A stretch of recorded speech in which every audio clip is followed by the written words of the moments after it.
Seja bem-vindo ao Leitura em 10 Minutos. Meu nome é Kátia Cardoso, sua narradora de livros. Obrigada a você que me acompanhou nesta jornada, através dos vários personagens de 1984. Agora, vamos imaginar juntos o último capítulo. Não esqueça de inscrever-se no canal, ativar o sininho para receber todas as notificações, avaliar e compartilhar. 1984. Autor George Orwell. Parte 3, capítulo 6. O café da castanheira estava quase vazio. Um raio de sol, entrando obliquamente por uma janela, tingia de amarelo as mesas empoeiradas. Era a hora vazia das 3 da tarde. Uma música insossa saía das teletelas. Winston estava sentado em seu canto habitual, olhos fixos num copo vazio. De vez em quando, olhava para um rosto descomunal, que o encarava da parede oposta. "O grande irmão está de olho em você", dizia a legenda. Sem ser chamado, um garçom veio e encheu seu copo com gin Victory, acrescentando algumas gotas de outra garrafa com a rolha atravessada por um tubinho. Era sacarina aromatizada com cravo da Índia, a especialidade do café. Winston escutava a teletela. No momento, a programação era estritamente musical, porém sempre havia a possibilidade de que ela fosse interrompida para a transmissão de algum comunicado extraordinário do Ministério da Paz. As notícias do fronte americano eram preocupantes. Ao longo do dia, volta e meia pensava naquilo. Forças eurasianas. A Oceania estava em guerra com a Eurásia. A Oceania sempre estivera em guerra com a Eurásia. Avançavam no sentido sul a uma velocidade assombrosa. O informe do meio-dia não mencionava nenhuma região específica, mas era provável que a Foz do Congo já tivesse sido transformada em campo de batalha. Brazzaville e Leopoldville corriam perigo. Não era necessário consultar o mapa para compreender o significado daquilo. Não se tratava apenas de perder a África Central. Pela primeira vez, desde o início da guerra, a Oceania via seu próprio território ameaçado. Uma emoção violenta que não era medo propriamente dito, mas uma espécie de excitação diferenciada, acendeu-se em seu íntimo para depois se apagar. Winston parou de pensar na guerra. Nos últimos tempos, não conseguia se concentrar em determinado assunto por mais de alguns minutos. Pegou o copo e bebeu o seu conteúdo de um gole só. Como sempre, a bebida fez com que sentisse um arrepio e até uma leve ânsia de vômito. A coisa era horrorosa. Os cravos da Índia e a sacarina, que com seu gosto enjoativo já eram suficientemente repugnantes, não bastavam para disfarçar o cheiro francamente oleoso. E o pior de tudo era o odor do gin, que permanecia noite e dia com ele e que em sua cabeça estava intrinsecamente misturado com o fedor daqueles. Winston nunca os nomeava, nem em pensamento, e até onde fosse possível, jamais os visualizava. Eles eram uma coisa que percebia quase inconscientemente, flutuando junto ao seu rosto, um fedor que se agarrava às suas narinas. Quando Jim quis retroceder, um arroto saiu por entre seus lábios rubros. Depois que deixara a prisão, Winston engordara e recuperara sua antiga cor. A bem da verdade, mais que a recuperara. Suas feições estavam mais grosseiras. A pele do nariz e das maçãs do rosto era de um vermelho acentuado, e até a careca se tornara excessivamente rosada. Um garçom, outra vez, sem ser chamado, trouxe o tabuleiro de xadrez e o Times, aberto na página do problema enxadrístico do dia. Depois, notando que o copo de Winston estava vazio, trouxe a garrafa de gin e tornou a enchê-lo. Não era preciso pedir nada. Conheciam seus hábitos. O tabuleiro de xadrez estava sempre à sua disposição. Sua mesa de canto, sempre reservada. Guardavam-na para ele mesmo quando o local estava lotado, já que os outros clientes não gostavam muito de sentar-se perto dele. O Winston nunca se dava ao trabalho de contar quantas doses de gin consumia. A intervalos irregulares, traziam-lhe um pedaço encardido de papel que diziam ser a conta. Porém, ele tinha a impressão de que sempre cobravam menos do que o devido. Não teria importância se lhe cobrassem a mais. Agora andava com o bolso cheio de dinheiro. Tinha até um cargo, uma sinecura, que lhe rendia um salário mais alto do que seu antigo emprego.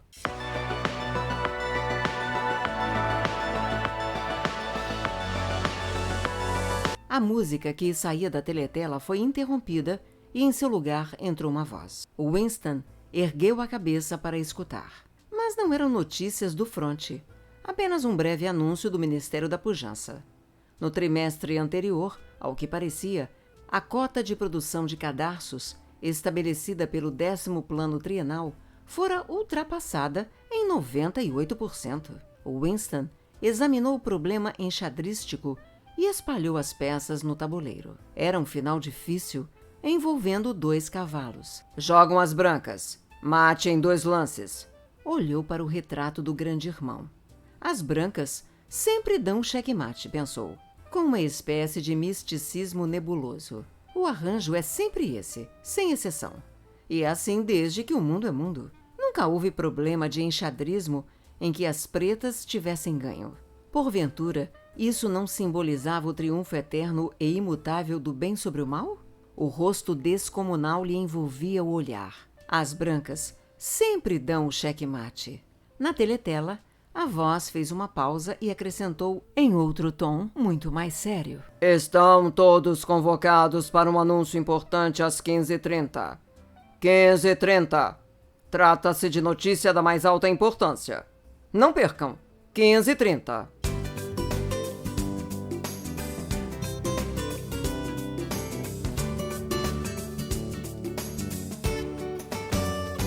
A música vibrante recomeçou. O coração de Winston disparou. Só podia ser o comunicado com as últimas informações do fronte.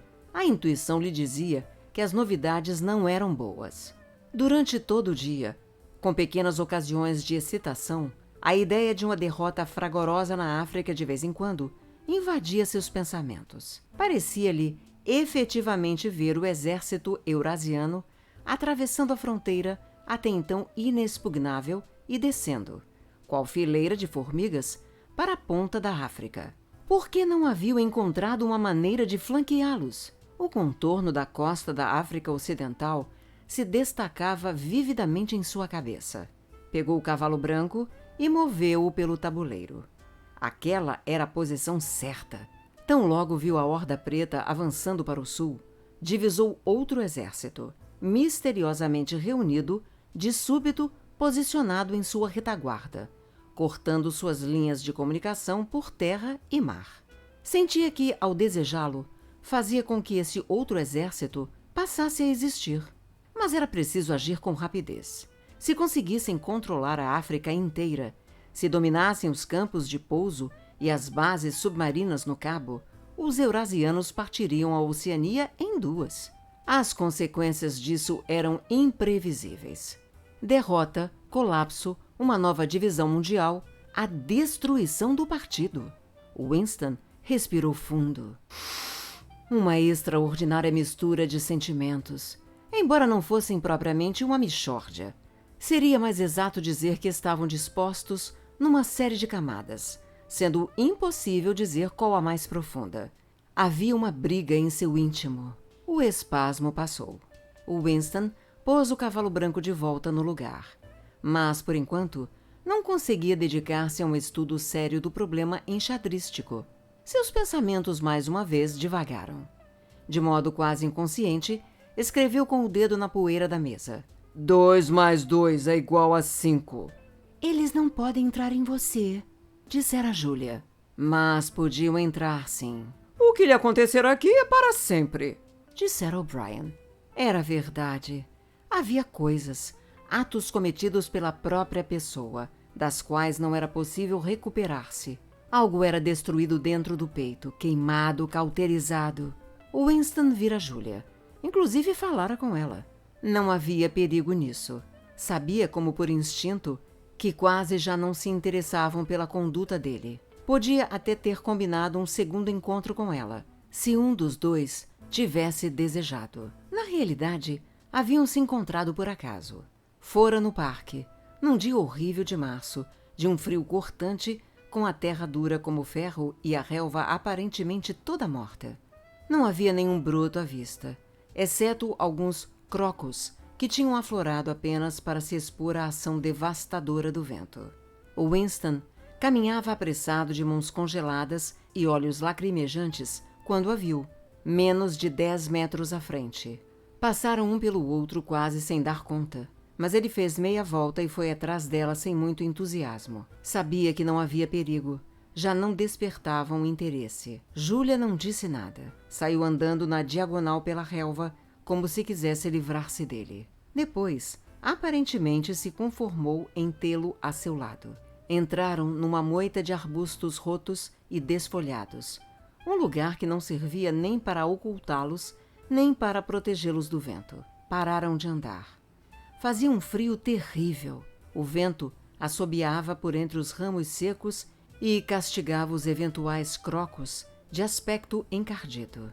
Ele passou o braço pela cintura dela. Não havia teletelas, mas talvez houvesse microfones escondidos. Além do mais, podiam ser vistos. Não tinha importância. Nada tinha importância. Podiam ter se deitado no chão e feito aquilo, se quisessem. O Winston gelou de horror diante da ideia. Júlia, por sua vez, não esboçou reação ao ser envolta pelo braço dele.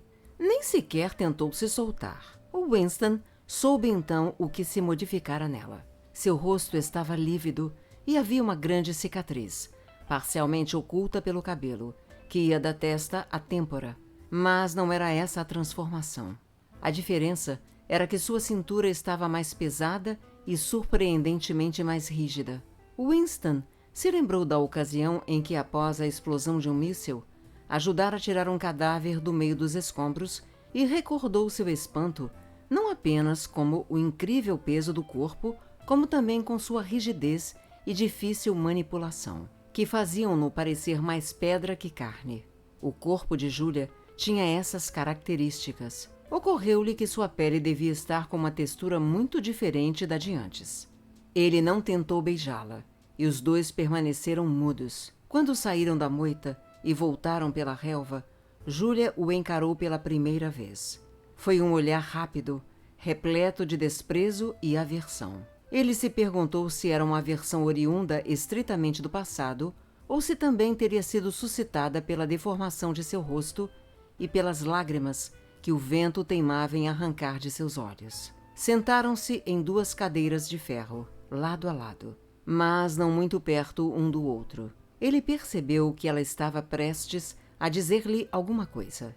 Ela moveu de leve o sapato feioso e esmagou deliberadamente um graveto. Seus pés pareciam ter ficado mais largos, reparou ele. Eu traí você, disse ela simplesmente. Eu traí você, disse ele. Júlia tornou a dirigir-lhe um rápido olhar de aversão. Às vezes, eles ameaçam você com uma coisa que você não tem condições de suportar, sobre a qual não consegue nem pensar. E então você diz, não façam isso comigo, façam com outra pessoa, façam com fulano, cicrano. E depois, você pode até fazer de conta que foi só um truque e que só disse isso para fazê-los parar, que não foi para valer. Mas não é verdade. Na hora em que acontece, é para valer, sim. Você pensa que não tem outra saída e está perfeitamente disposta a se salvar daquela forma. Quer que aquilo aconteça com a outra pessoa. Não está nem aí para o sofrimento dela. Na hora, você só pensa em si mesma. Só pensa em si mesmo, repetiu Winston. E depois, você não sente mais o que sentia antes em relação à pessoa. Não sente mais o que sentia antes. Não parecia haver mais nada a dizer. O vento colava os macacões finos contra seus corpos. De uma hora para outra, ficou constrangedor permanecerem ali sentados em silêncio. Além do mais, com aquele frio, era impossível ficar parado. Júlia disse alguma coisa sobre pegar o metrô e levantou-se para ir embora. Precisamos nos ver de novo. Precisamos. Winston seguiu-a sem muita convicção por um pequeno trecho. Ia meio passo atrás. Não voltaram a se falar. Júlia não chegava a tentar se afastar dele, porém caminhava num ritmo que o impedia de alcançá-la. Ele decidira acompanhá-la até a estação do metrô. Mas, de repente, a ideia de continuar em seu rastro naquele frio pareceu-lhe sem sentido e intolerável. Foi dominado por um desejo não tanto de se afastar de Júlia, como de voltar ao café da Castanheira, que nunca lhe parecera tão aconchegante quanto naquele momento. Teve uma visão nostálgica de sua mesinha de canto, com o jornal e o tabuleiro de xadrez e o copo sempre cheio de gin. Acima de tudo, o lugar estava aquecido.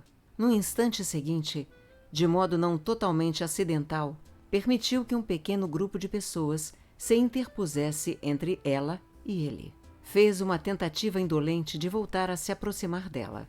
Em seguida, reduziu o passo e deu meia volta. Depois de percorrer 50 metros, olhou para trás. A rua não estava movimentada, porém já não conseguiu enxergá-la. Qualquer dos 10 ou 12 vultos que via na calçada podia ser o dela. Talvez o corpo engrossado e enrijecido já não fosse identificável de costas. Na hora em que acontece, é para valer, sim, dissera ela. Com ele fora assim. Não dissera aquilo da boca para fora. Desejara-o. Quisera que ela, e não ele, fosse entregue aos... Houvera uma mudança na música que escorria da teletela. Ela foi tingida por um tom arranhado, zombeteiro, por uma tonalidade amarela. E em seguida, talvez aquilo não estivesse acontecendo. Talvez fosse apenas uma lembrança assumindo o aspecto de um som. Uma voz começou a cantarolar. Sob a ramada da castanheira vem de você e você a mim, após... Seus olhos ficaram rasos de lágrimas. Um garçom que passava por ali percebeu o copo vazio e voltou com a garrafa de gin. O Winston levantou o copo e cheirou. A cada gole que dava, a bebida parecia mais horrível, não menos. Só que ela se tornara o elemento em que ele flutuava. Era sua vida, sua morte e sua ressurreição. Era o gin que todas as noites o fazia mergulhar no estupor. E era o gin que todas as manhãs o reanimava. Quando acordava, raramente antes das 11, com as pálpebras grudadas e a boca seca e uma violenta dor nas costas, só conseguia sair da posição horizontal graças à garrafa e à xícara de chá deixadas ao lado da cama durante a noite. Ao longo de toda a manhã, sentado, semblante sem vida e garrafa ao alcance da mão, escutava a teletela. Às 3 da tarde, chegava ao café da Castanheira, de onde só saía quando o café fechava as portas. Ninguém se importava mais com o que ele fazia. Nenhum apito o despertava. Nenhuma teletela o admoestava. De vez em quando, cerca de 2 vezes por semana, dirigia-se ao escritório empoeirado e aparentemente esquecido que lhe haviam destinado no Ministério da Verdade e se desincumbia de alguns trabalhos, ou daquilo a que chamavam de trabalho. Fora nomeado para um subcomitê de um subcomitê instituído por um dos incontáveis comitês criados para lidar com dificuldades menores suscitadas pela compilação da 11ª edição do Dicionário de Nova Fala. Estavam envolvidos na produção de algo denominado relatório provisório. Mas o que exatamente estavam relatando? Ele não sabia ao certo. Tinha alguma coisa a ver com a questão de se as vírgulas deviam ser postas fora ou dentro dos parênteses. O subcomitê era composto por 4 outros indivíduos, todos em condições semelhantes às dele. Havia dias em que iniciavam uma reunião e a encerravam no instante seguinte, reconhecendo com franqueza que, na realidade, não tinham nada para fazer. Mas havia dias em que se punham a trabalhar quase com entusiasmo, um afã de mostrar com que afinco registravam suas minutas. Nesses dias, elaboravam rascunhos de memorandos extensíssimos, que nunca eram concluídos.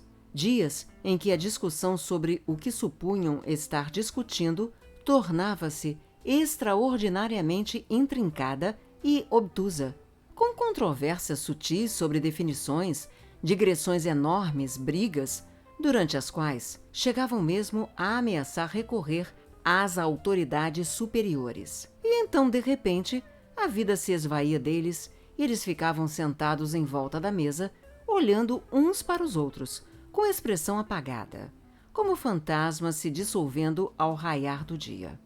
A teletela silenciou por um momento.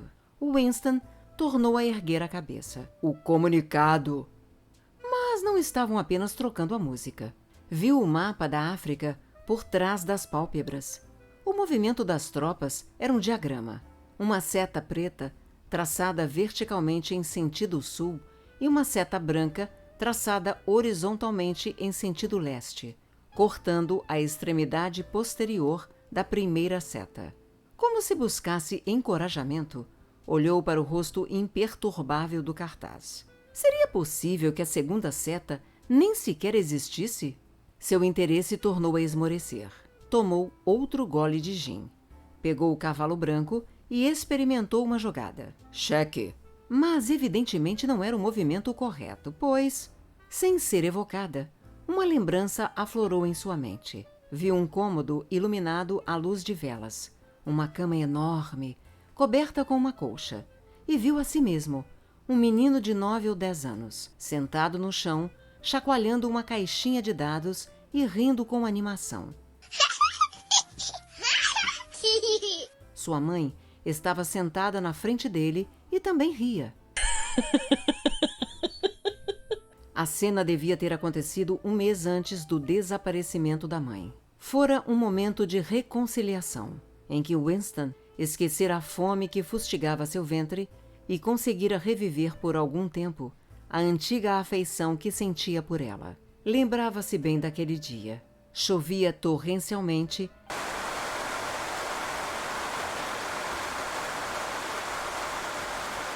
e a água escorria sem parar pela vidraça. A luz era fraca demais para que pudessem dedicar-se à leitura. O tédio que as duas crianças sentiam no interior do quarto escuro e apertado tornou-se insuportável. O Winston começou a resmungar e a choramingar.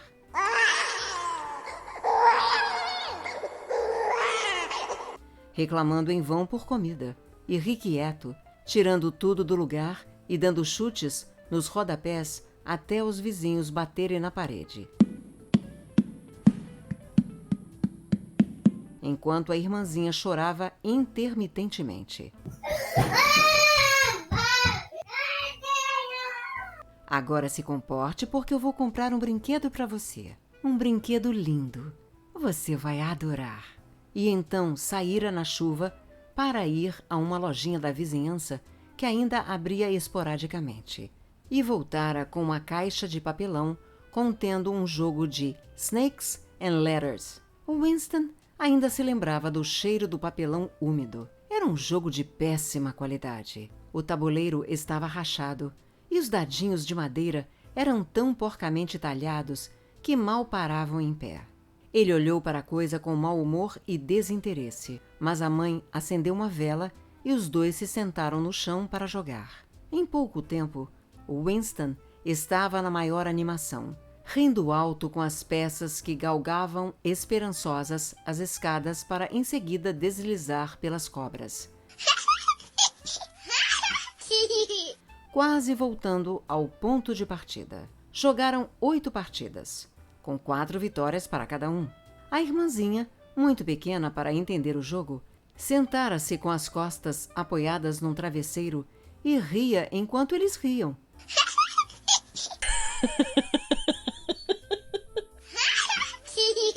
Passaram a tarde toda juntos e felizes, como nos primeiros anos de sua infância. Winston expulsou a cena da cabeça. Era uma memória falsa. Vez por outra, era atormentado por aquele tipo de lembrança. Não tinham importância quando a pessoa sabia de que se tratava. Algumas coisas haviam acontecido, outras não. Voltou-se outra vez para o tabuleiro de xadrez e tornou a pegar o cavalo branco. Quase no mesmo instante, a peça despencou no tabuleiro. Ele deu um pulo, como se tivesse sido espetado por um alfinete. Um toque agudo de clarim perfurara o ar. Era o comunicado. Vitória! Vitória! Quando o toque de clarim antecedia as notícias, era sinal de vitória. Uma espécie de vibração elétrica percorreu o café. Até os garçons se sobressaltaram e aguçaram os ouvidos. O toque de clarim produzira um alarido ruidoso. Uma voz ardorosa já trovejava na teletela. Mas assim que ela começou a divulgar a novidade, quase foi afogada por um bramido de aclamação vindo da rua.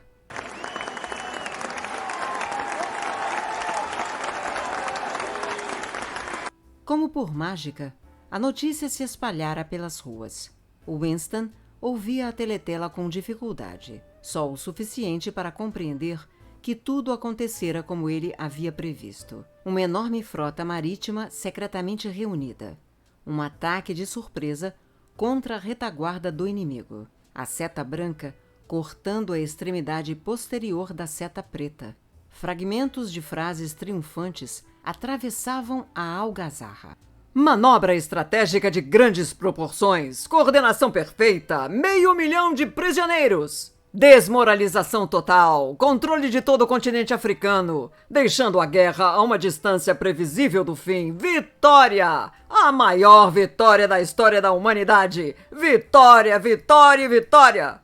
Debaixo da mesa, os pés de Winston faziam movimentos convulsivos. Ele não se movera da cadeira, mas na imaginação estava correndo velozmente.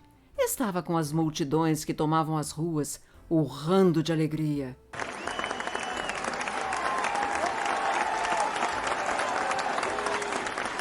Tornou a olhar para o retrato do grande irmão, o colosso que amparava o mundo, a rocha contra a qual as hordas asiáticas arremetiam em vão.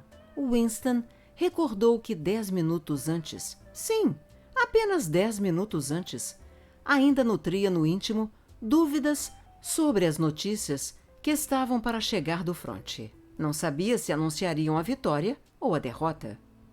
Não fora apenas um exército eurasiano que havia sido esmagado. Muitas coisas tinham se modificado nele desde o primeiro dia de sua estada no Ministério do Amor. Porém, a transformação definitiva, indispensável, capaz de curá-lo de uma vez por todas, ainda não ocorrera. Até aquele momento. A voz da teletela continuava a proferir suas narrativas de prisioneiros e pilhagens e morticínios. Mas na rua, a gritaria diminuíra um pouco.